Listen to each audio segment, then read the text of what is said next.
Hello! Hi guys, welcome back to my channel. So today I'm going to be talking the best books that I've read in 2020. This is kind of like a part 2 follow-up to the most disappointing books that I've read in 2020. So this list isn't really ranked. I definitely have one winner for sure. I'm gonna leave maybe my top 3 or 4 books ranked for the last part of the video, but for now, in no particular order, I'm just going to talk about some of my favorite books that I've read this year. So the first book that I'm going to talk about is one of the first books that I read this year, and that was The Hand on the Wall by Maureen Johnson, which is the final book in the Truly Devious trilogy. Hi, Editing Christina here. I just wanted to make a quick note that there's actually going to be another book coming out in this series. However, it's going to be following different events. It's going to be called A Box in the Woods, and it's technically part of the Truly Devious series, but it's going to start a new plot line. So this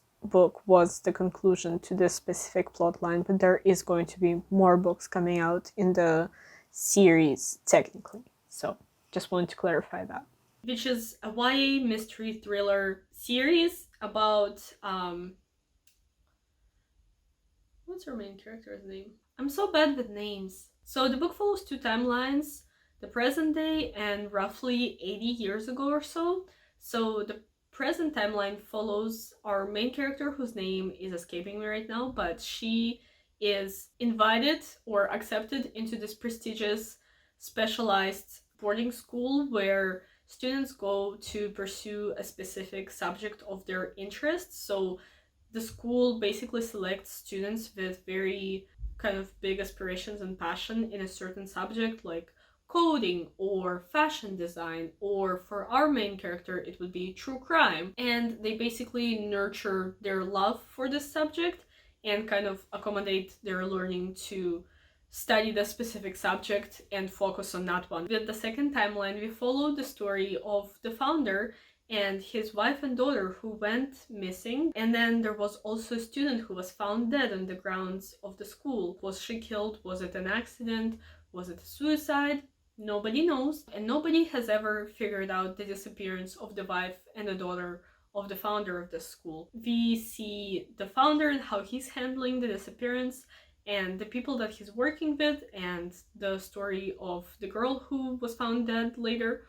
And then we're following the present day with our main character, whose name is so close. You know when it's just out of reach in your mind?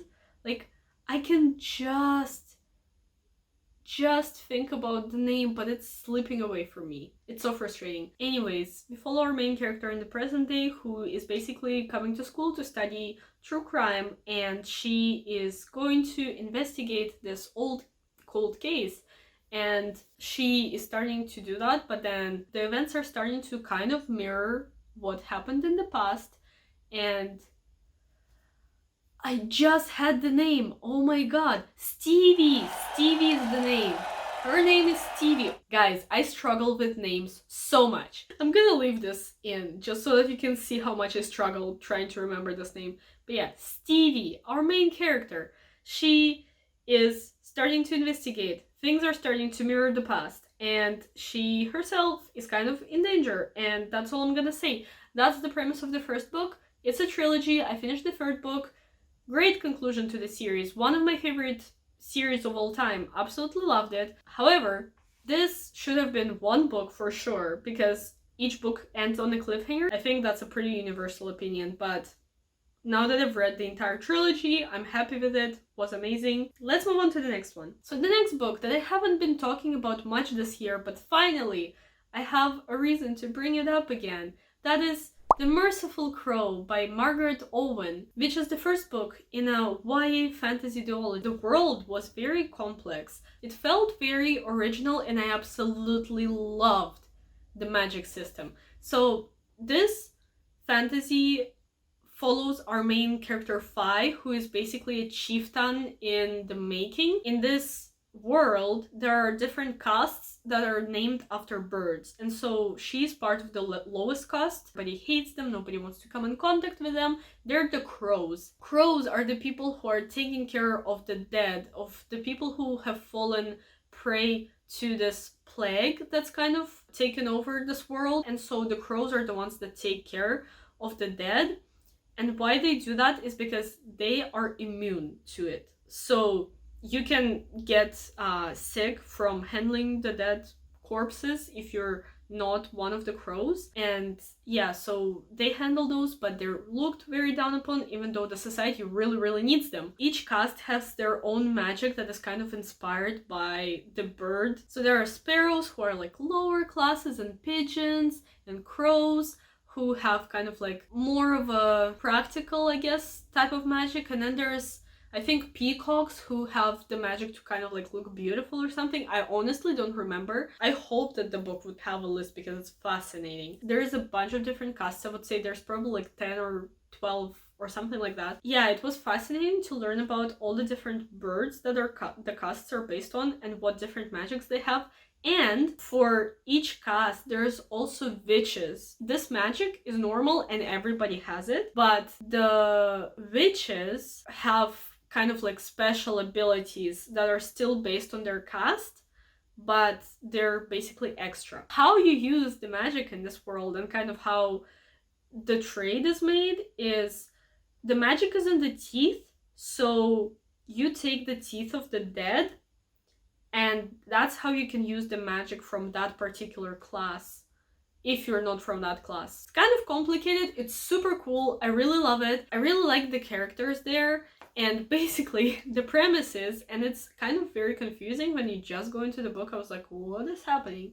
But the book starts off when Fi with her team of crows, they are called to the royal palace because there have been deaths in the royal family, and they're actually supposed to take the crown prince and his guard to be taken care of because they fell sick, which is very rare, almost unheard of for the royal family, the highest class. The guard and the crown prince are basically carted out of the palace because of this unusual event.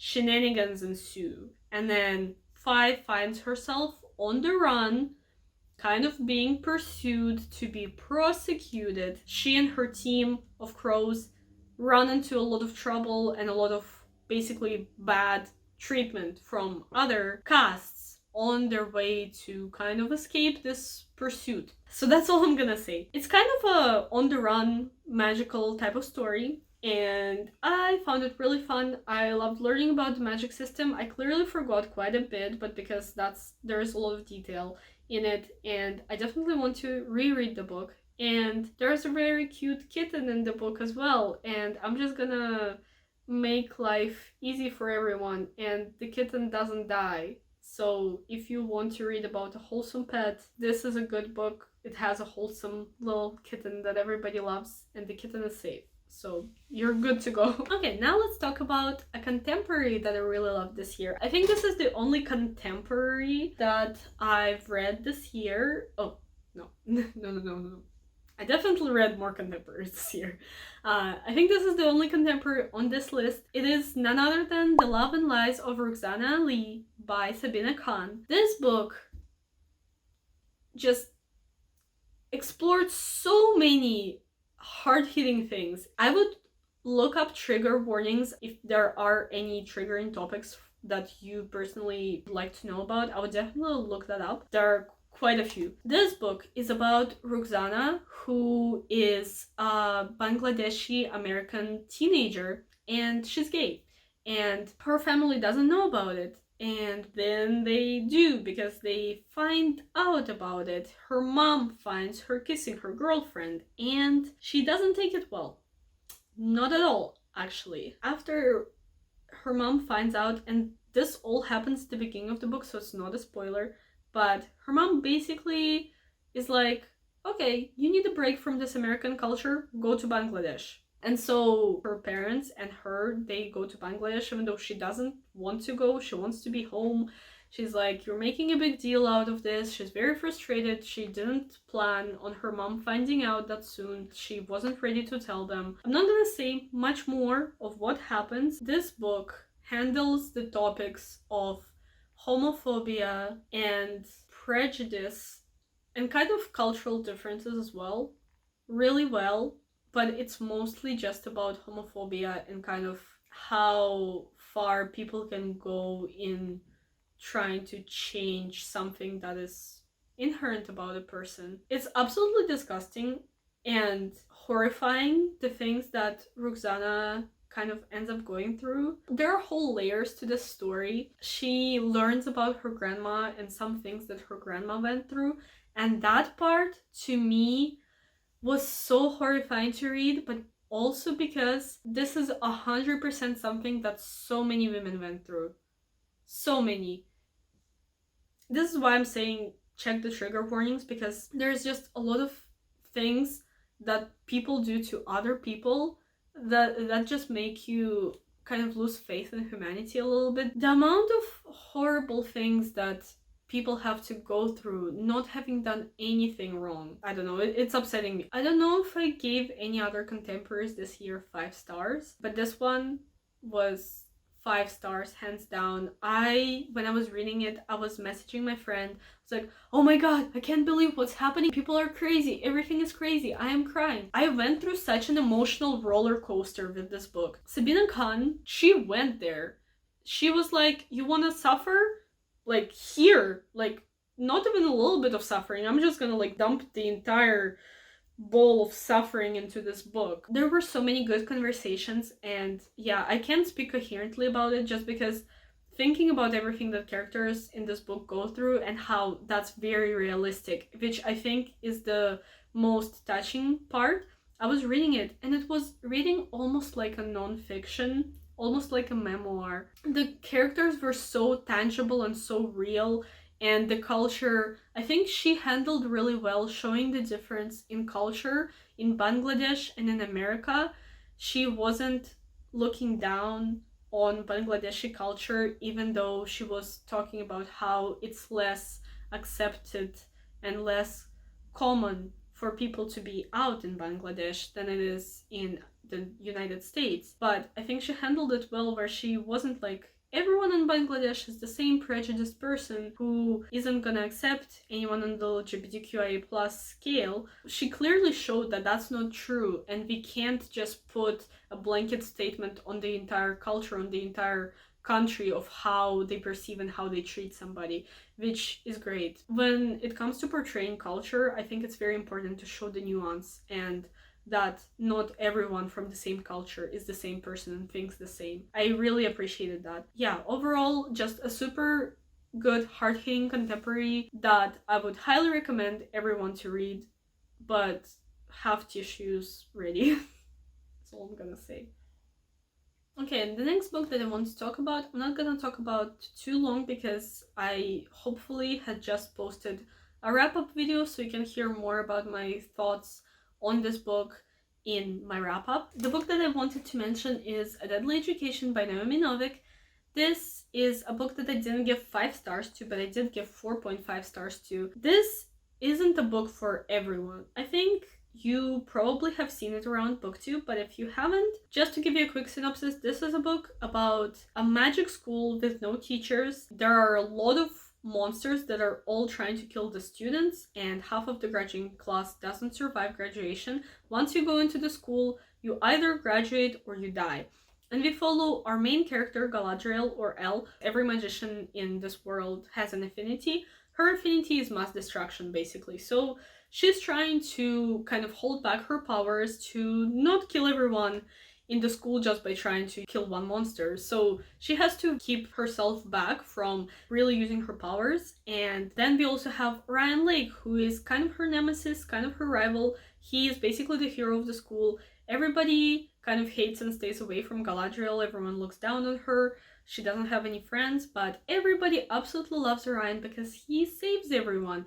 And the book starts when he saves Galadriel, and she's pissed. And so she's just like, I just want to kill this guy. Yeah, it's pretty funny. They're dynamic. I loved it. It was amazing. I found it funny. This book has no plot.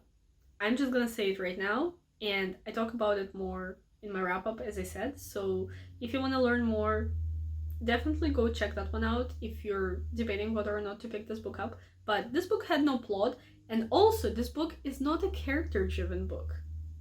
So you might think, if it's not a plot-driven book, and it's not a character-driven book, what the heck kind of book is this? Fair question. This is very much a setting-driven book, like an atmosphere and setting-driven book, which is very interesting. I don't think I've ever read a book like this, because it really relies on just world building and exposition and Galadriel explaining how the school works and kind of how the magic works to us. That's what I loved about the book. I loved learning about the magic system, and I loved learning about the school and how it works. I just like learning about rules and systems and magic. Atmosphere and setting are very important to me. Magic systems are very important to me in my enjoyment of fantasy. And so that's why I enjoyed this one. But it's definitely not for everyone. I can definitely see how people wouldn't like it. There are a few things that you might not like. The lack of plot. Galadriel is a pretty annoying teenager. I found her funny, but a lot of people just find her really annoying. If you are interested in picking up this book, you can read the first couple of chapters and see for yourself, because you see the tone quite fast and you'll just know right away if you click with it or not. And the writing style. The writing style is very specific, it's very convoluted, very info-dumpy. I'm honestly not selling this book really well, but I don't think this book is that well sellable. I've seen so many people who didn't really enjoy it. I'm just gonna be honest about the aspects of the book that weren't necessarily great. But to me, it just worked. It just worked. I really loved it. And that last line absolutely killed me. You know, if I could get any arc for any book, I would want the arc for The Last Graduate, which is the second book in the series. That's coming out in either June or July, which is pretty soon. So I'm glad that at least we're not waiting for like 2 years for the next book, but it can't come any sooner, honestly. Love this book. The next book that I want to talk about is Educated by Tara Westover, which is a non-fiction memoir about Tara, who grew up in kind of an extremist Mormon family with a father who clearly suffered from a mental illness, and she definitely had a very unique upbringing where she couldn't go to public school. They didn't use any government services. They couldn't go to the hospital. Somebody got injured, they just like used home remedies, which was taken to the extreme. They just didn't want to participate in the whole system, and they lived kind of like far away from any big towns in the mountains. And Tara grew up and she started kind of paving her own path. The memoir is called Educated because she ended up actually getting a higher education and going to very prestigious universities, not even having a high school diploma. She managed to pursue higher education, and I think she has a PhD. The memoir is really about just her life growing up in such a unique environment. As Tara talks about at the beginning of the book, this is not a book about Mormonism. This is a book about kind of extremist views and kind of how they manifest, and a book about mental illness. It's not about Mormonism, but Mormonism is the basis to the beliefs of the father of the family and the mother, but mostly the father. He's like very much the controlling kind of head of the family, and there's just a lot of kind of extreme things that happen. There's a lot of physical injuries that take place in this book, and they're all real too, so it's kind of shocking to learn about. I absolutely loved reading this book. I think this book did a lot for me, and I read it in August. I think about it all the time. It's really a testament to how big of an impact a book left on you, because even though I really gave this book, I think 4.5 stars, I just can't stop thinking about it. And every time I think about it, the one message that I got out of it is that your circumstances don't dictate the way your life is going to go. You choose for yourself. I think that's such an important message. I would highly recommend picking up this memoir. It really just kind of puts things into perspective, I think, and really makes you think about your own decisions and the things that you convince yourself of. So that's all I'm going to say. Highly recommend. Again, like all of the books on this list. Okay, so I have 4 books left on this list, so let's talk about The Cruel Prince, or the Folk of the Air series, which I read the entire series at the beginning of this year. I went into this book or into this series thinking I was gonna hate it. I was such a judgy person. I was like, I'm not gonna like it. It's very romance fantasy. It's gonna be stupid the way people talk about it. It seems problematic. Didn't sound like something that I would enjoy. Imagine my surprise when I started reading the book. I was so into it. I'm not going to downplay any of the claims that people have made about problematic relationships. There's definitely gray morality and problematic behavior throughout the books, despite some of the problematic relationships that took place in the books. I read it from my perspective, kind of filtering all of that out and not romanticizing any of the bad behaviors. I was just kind of seeing whether or not characters would grow, and that's what I was more interested in, and not just looking at this character as like this one-dimensional character that is not going to have any growth or development. While I remember the nasty things that one of our main character does, honestly, I kind of draw parallels with Kaz Brecker from Six of Crows. I mean, people love Kaz and they're like, oh my god, Kaz is amazing, Kaz is my baby, even though Kaz literally rips out an eye from a person. He doesn't care. He just like does horrible things. Like, he's ready to kill people. He's ready to, ruin lives to get his way.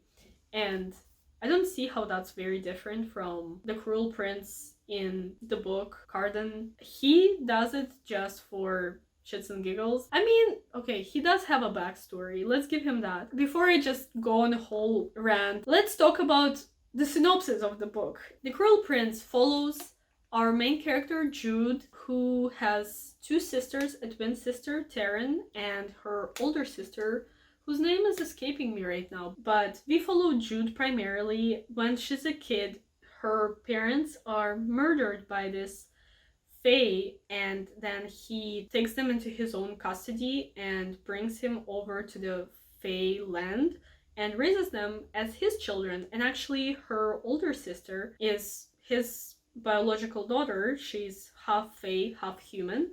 But Jude and her sister Taryn, they're fully human. They were children of the other man that their mom was with after she kind of like escaped and went to live in the human world.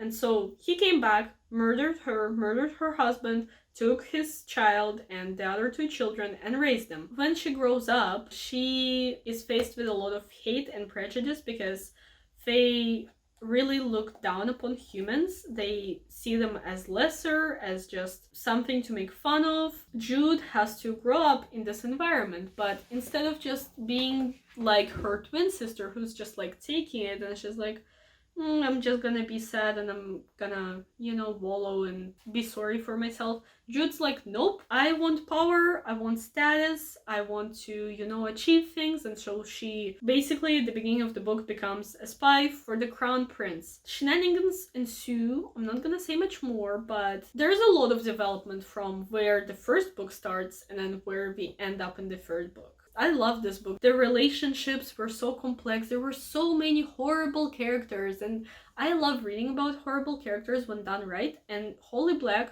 to me, she handled them exactly how I like to see them. I didn't actually like them.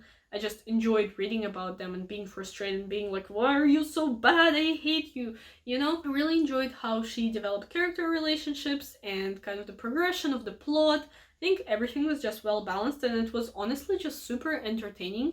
I felt like I was watching, magical movies or a magical TV show, and it just kept me going and I just wanted to keep flipping the pages. So this is definitely a pretty polarizing book. You either love it or you hate it. I don't think anyone is really in the middle of the road on this one. I just fall into the camp of those who love it. Okay, so the next two books before I get to my favorite book of this year are both graphic novels. In the number 3 spot for this year is going to be Laura Dean Keeps Breaking Up With Me by Mariko Tamaki and Rosemary Valero O'Connell. This graphic novel is about our main character whose name I forget. Let me check. Freddie. So this book is about our main character Freddie, who has this very problematic girlfriend who basically keeps breaking up with her and then getting back with her and then breaking up with her again. And Freddie's head is spinning at this point. She doesn't know whether or not she should just like keep trying for this relationship or whether she should move on, but she's having a really hard time moving on. And the book basically just explores her relationship and friendships that Freddie has and whether or not she is able to handle the relationships that she has with the different people well, and just her decisions based on this really toxic relationship that she has with her girlfriend. This book is absolutely beautifully illustrated, very beautiful, and it's all black, white, and pink, which is my favorite color scheme. So I absolutely love the art style of this. I love the relationships explored in this book. I think this was the perfect combination and balance of the artistic storytelling and the storytelling using words. I felt a lot of things reading about these characters. I really enjoyed how just very casually gay this book was. Like, it wasn't discussed, it wasn't something that had to be handled or accepted or not accepted. It was just there. It was very normal. That's what I like to see more of in literature in general, just people being people and their identity not being based around their sexuality. I really, really loved this one, and yeah, it was really beautiful. And it definitely gets a bit emotional at the end too, so I didn't expect some things that happened in this book to happen, so I was pleasantly surprised. I didn't think that I would enjoy it as much as I did, but yeah, I did. So highly recommend this one. And the second graphic novel that I read, which will take the second place of the books that I read this year, would be Sheets by Brenna Thumler. So this is a very, very cute and wholesome story about, what's her name, Marjorie? Yes, her name is Marjorie. Taylor Swift just released a song called Marjorie too, right? I think in Evermore there's Marjorie, pretty sure, because that's her grandma's name. So this book follows Marjorie and also Wendell, this little ghost here. So at first they haven't met, they're just kind of like living in parallel universes, so to speak. Marjorie is a girl who inherited a laundromat after her mom died, and her dad kind of just became very incapable of handling everyday business and situations. He's been very devastated by the loss, and Marjorie was too, of course. She's just a very young girl. I think she's around 13, maybe 14. She's like middle to early high school age, and she's been devastated by the loss, but she was just kind of left with trying to handle the laundromat business that her family owns.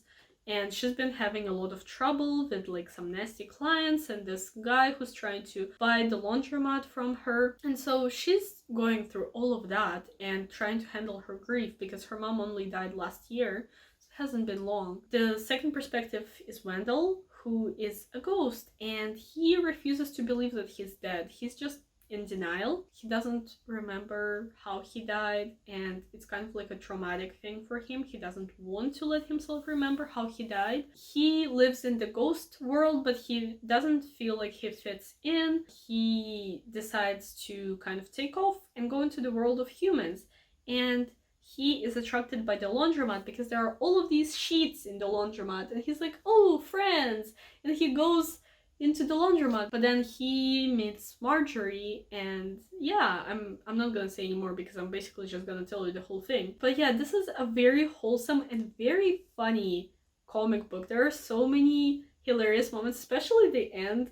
I was laughing so hard by the end. Brenna Thumler is so talented because not only did she draw all of this herself, she came up and wrote the entire story herself, which I absolutely applaud. It's such a big task to write and illustrate your entire comic book or graphic novel. She did such an amazing job, and she did it in such a funny way, and it was so wholesome, so beautiful, and I, as an adult, absolutely loved it. And I made my sister read it, who's 11, so she was also like enjoying it and laughing with me. But yeah, I absolutely love this one, and I would highly recommend everyone to check it out just because it's so wholesome and funny. You're gonna want to meet Wendell and Marjorie, and you want to give them a hug. Okay, do you have any guesses for what my favorite book of the year was? If you've seen any of my latest videos, you'll probably know. Two of my friends who I've quite literally forced to read this book, they know.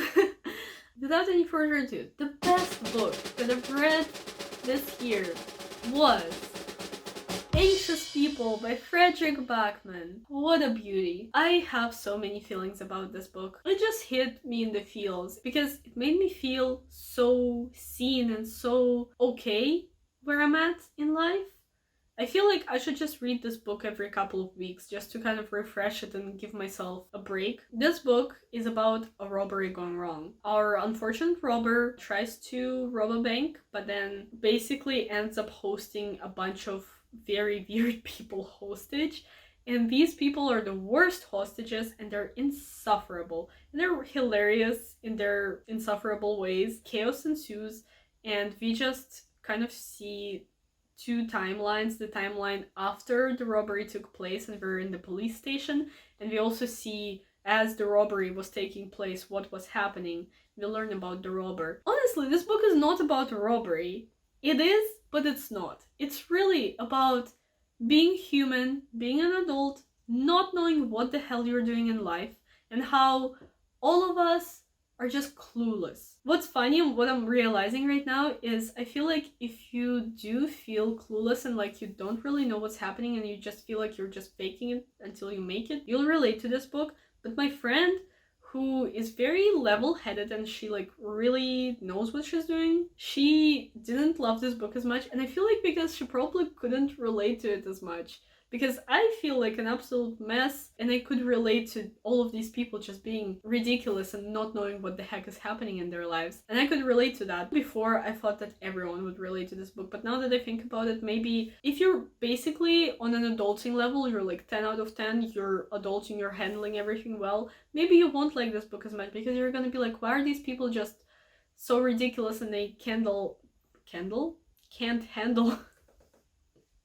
I've been speaking for too long. They can't handle their like, I mean, I relate, but I guess not everyone can relate, but oh my god, I love this book. It made me laugh so much, it made me think so much, almost made me cry. It's just a whole cocktail of emotions, and it's amazing. And yeah, I mean, I love this book, and I do think that the vast majority of people would enjoy reading this book. This has a very, very high rating on Goodreads, I think 4.3 or something, so definitely widely beloved.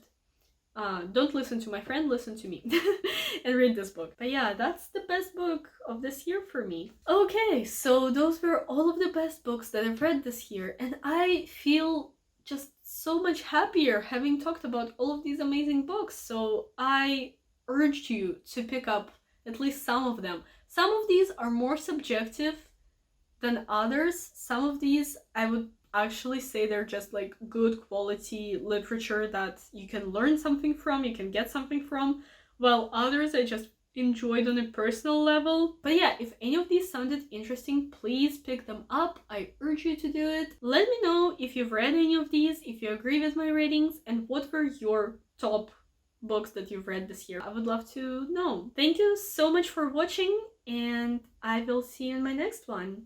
Bye!